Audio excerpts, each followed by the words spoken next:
Selamat datang kembali di channel Robinstat. Kali ini kita akan membahas tentang salah satu package di dalam R ya yang bisa membantu para sahabat bagi yang tidak terlalu familiar atau tidak mau ambil pusing terkait dengan sintaks-sintaks ataupun komen-komen di dalam R. Nah, itu dikenal dengan package yang berbasis GUI ya, Graphical User Interface, atau gampangnya berbasis menu lah, tinggal klik-klik ya. Yang biasanya digunakan mungkin paling familiar itu package R Commander ya, atau RCMDR itu untuk statistik-statistik klasik. Sementara untuk metode-metode machine learning masih jarang, tapi salah satunya bisa kita gunakan yang namanya Rattle. Nah, Rattle ini dapat sahabat download di rattle.togaware.com. Di sini ada cara installnya ya, tinggal kita copy saja sesuai dengan aplikasi di laptop kita, apakah pakai Windows atau pakai Mac gitu. Jadi tinggal di copy saja, kita copy ke RStudio-nya. Nih, jadi install package Rattle atau install package dari link ini. Atau para sahabat dapat install dari menu install di sebelah kanan bawah ini ada install. Kemudian diketik saja package-nya, nama package-nya ya. Di sini kita ganti dulu melalui repository. Kita ketik saja Rattle, dia akan terlihat di sini. Nah, kalau sudah sahabat install, kebetulan punya saya sudah terinstall ya, tinggal kita panggil library-nya, kita panggil si Rattle library-nya, kemudian dia akan baca, kemudian kita akan buka. Nah, oke, sini ya. Dia akan buka, maka nanti akan muncul seperti RCMDR, seperti R Commander, seperti ini menunya. Ini ada yang fungsinya harus kita aktifkan lagi. Kita okekan saja. Nah, ini sudah aktif dia. Nah, di sini enaknya adalah di sini ada beberapa statistik-statistik klasik ya. Ada untuk explore data, untuk mencari summary, kemudian ada uji-uji dua beda gitu ya, baik parametrik maupun non parametrik. Kemudian mentransformasi data menggunakan learn gitu ya, pakai log, kemudian pakai matriks tertentu gitu, atau kita menormalisasi data ya menjadi 01 gitu ya, atau menggunakan imputasi gitu. Kemudian ada dalam statistik machine learning itu kan ada 3 bagian utama ya, yaitu menggunakan supervised, unsupervised, dan reinforcement. Cuman yang biasa digunakan itu adalah yang supervised dan unsupervised. Kalau dia unsupervised artinya dia belum punya target, justru kita membentuk target itu atau membentuk kelompok itu. Nah, itu dikenal beberapa metode, salah satunya adalah metode cluster. Selain itu ada metode reduction, dimension reduction ya, seperti metode analisis faktor atau PCA. Nah, salah satunya di sini ada cluster, juga berbagai jenis. Kemudian yang metode supervised itu berarti dia punya target ya. Dia punya target, itu salah satunya adalah metode pengklasifikasian ya. Kalau di metode tradisional itu kan metode linear ya. Metode linear untuk klasifikasi, untuk metode klasifikasi kita kenal regresi logistik ya, logistik maupun multinomial gitu. Kemudian kalau regresi biasa ya bisa regresi yang berbasis OLS maupun Poisson ya untuk data discrete. Tapi kalau bermain di machine learning biasa orang pakainya itu decision tree, random forest gitu ya, atau boosting, kemudian SPM, kemudian metode neural network, ANN ya, analysis neural network, kemudian metode survival kalau variabel dependennya itu berubah, variabel waktu gitu ya, bicara tentang waktu. Ini biasanya di bidang epidemiologi ya. Nah, seperti itu. Di sini enaknya kita dikasih tahu nih metode ini untuk apa. Jadi setiap kita klik dia akan memberitahu metode ini untuk apa. Gitu ya. Forest itu metodenya untuk apa, cara penggunaannya seperti apa. Nah, ketika kita masukkan data, tinggal kita klik aja data di sini ya. Kemudian kita cari data kita. Di sini ada data R dataset ya yang sudah kita punya, R dataset, atau kita punya dari library. Nah, dari library nanti dia berhubungan ke internet, kita dari corpus atau dari script dan seterusnya.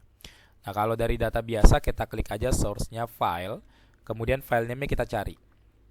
Nah, misalkan kita punya data yang paling sering digunakan itu adalah data tentang Titanic ya, data tentang survive, seseorang itu akan selamat atau tidak ya. Nah, seseorang itu akan selamat atau tidak berdasarkan beberapa kriteria ya. Jadi bisa kita ambil misalkan datanya data survive ya. Nih. Oke, kemudian separatornya nanti perhatikan tergantung format Excel sahabat sekalian, ada yang pakai titik koma atau koma ya. Kalau di sini pakai koma berarti desimalnya kita pakai titik ya. Standar internasional, kemudian kita eksekusi. Nah, di sini enaknya dia sudah akan mendetek jenis data kita ya. Di sini ada target, jadi target itu yang variabel y-nya lah ya. Kalau kategorik seperti ini survive, dia datanya bentuknya numerik, target. Dia sebagai target nanti apakah seorang itu akan survive atau tidak, selamat atau tidak. Sementara di sini ada kata input sebagai masukan. Kalau nama berarti bukan input ya. Kita abaikan, dia tidak masuk ke dalam analisis. PC kelas ini adalah kelasnya ya kelas 1, kelas 2 gitu ya, ekonomi, bisnis gitu ya. Kemudian kelas VIP dan seterusnya lah. Umur numerik dan seks kategori ya, female dan male. Misalkan kita tertarik pertama mengeksplor data, kita bisa melakukan summary data ya, tinggal kita execute saja, dieksekusi saja ya. Oke, kita tadi di datanya ini harusnya dia pakai titik ya, kita eksekusi saja without tab. Kok dia without tab? Ini berarti titik koma ya. Kalau kita pakai titik koma, oke. Ini titik koma, kita explore. Nah, jadi tadi datanya harusnya pakai titik koma ya, pakai titik koma. Jadi kita data Excelnya tadi titik koma, pemisahnya gitu ya. Nah, di sini udah terlihat nih. Variabel PC class itu ada 3 ya, second, first, second, dan third ya. Sex itu female dan male ya. Dia akan mendetek itu kalau dia datanya kategorik pasti dia buatin tabel frekuensi. Tapi kalau dia datanya numerik, dia bentuk ukuran-ukuran statistiknya. Ya, kita bisa lihat korelasinya. Bisa tinggal kita iniin saja korelasinya, misalnya kita mau pakai person, candle atau spearman gitu kan, tinggal kita execute saja. Oke, untuk data-data yang kita gunakan ya. Jadi ini hanya digunakan untuk data yang numerik, berarti yang tidak numerik tadi harus kita ignore dulu ya. Si kategorik ini kita ignore dulu kalau mau kita mengeksekusi si yang analisis person tadi kan gitu. Nah, dia akan keluar seperti itu. Nah, kemudian kalau data misalkan salah satu contoh kita menggunakan salah satu metode ya, metode analisisnya. Misalkan untuk yang klasik kita pakai yang linear ya, karena dia tadi y-nya itu 10, dia akan otomatis terdetek logistik. Jadi kalau dia numerik nanti bisa regresi biasa, kemudian GLM maupun Poisson gitu. Jadi tinggal kita eksekusi saja. Nah, ini udah keluar nih hasilnya, tinggal klik aja. Nah, sintaksnya kalau ditanya mana sintaksnya, dia akan mengeluarkan sintaksnya ini. Sintaksnya ini GLM ya, formula sama dengan survive. Tilde titiknya artinya selain variabel survive itu sebagai variabel independen ketika kita daftarkan tadi. Ya, family-nya adalah binomial, kemudian link function-nya adalah logit. Ya, bisa logit, bisa probit, nanti kan tinggal pilihannya gitu ya. Datanya dari data yang tadi kita masukkan gitu ya. Jadi kan ini data train dan data inputnya dan seterusnya. Nah, kalau kita misalkan mau pakai yang machine learning ya, kita misalkan salah satunya pakai SPM misalnya, mau pakai SPM ya. Nah, di sini SPM nanti untuk secara khusus ya materinya nanti bisa pakai kernernya apa nih basisnya, apakah basisnya radial dan seterusnya, bisa dicoba-coba nanti. Kita pakai aja yang default, tinggal kita eksekusi saja. Nah, jadi dia akan kalau SPM dia agak lambat ya. Nah, di sini akan keluar. Tuh, jadi kita tidak perlu mengetik sintaksnya gitu, karena dia otomatis akan menyesuaikan gitu ya. Misalkan kita pakai decision tree, tinggal kita eksekusi saja.